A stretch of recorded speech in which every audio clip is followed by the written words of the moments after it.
The chorus calling for tougher action on young criminals is growing louder amid revelations the outcome of the last crackdown is being kept secret. It comes as we hear for the first time from the family of a popular father killed by teens in a stolen car at Wynnum West. A son and his granddad left with a hollow feeling, a missing generation. All I can think about is if people had a dad like mine, maybe this could have been avoided. Michael Warburton was knocked off his scooter and killed by two teens in a stolen car on Monday, his son's pain echoing across a suburb for the popular father. He could talk to anyone, and he did talk to anyone. He couldn't go through the Wynnum Plaza without taking 45 minutes. Perhaps a mark of the man, his own family's grief isn't blindsided by revenge. How can you hold a grudge? They got to live with it.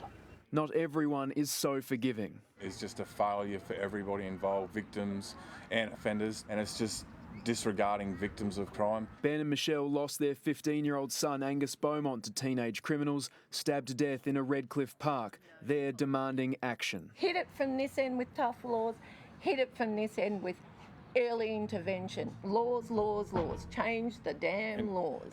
Further evidence of the spiralling youth crime epidemic here in Newport. 6 teenagers, the youngest just 13, stealing a Maserati. They'd cased the home 2 days earlier, returning to steal the luxury car last night, crashing it in Brighton, then stealing yet another car. Incredibly complex. There isn't one single simple solution. Youth justice laws were toughened in February last year. GPS ankle bracelets introduced and the presumption of offenders that would be given bail scrapped. A review into whether those changes had any impact has been completed, but the government's refusing to release it. I can't give you a ballpark. I can say government's considering that. The outcomes. We were told the timeline was extended. Well, I think time's out.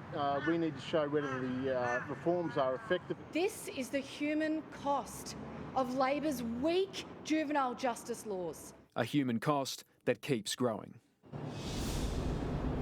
Police still haven't revealed whether any of the 4 arrested following Michael Warburton's death were on bail. It's this lack of clarity that is among the frustrations for victims of youth crime who feel more is being done to protect the offender than the victim. There are also fears these tragedies will continue until intervention happens earlier and punishments are tougher.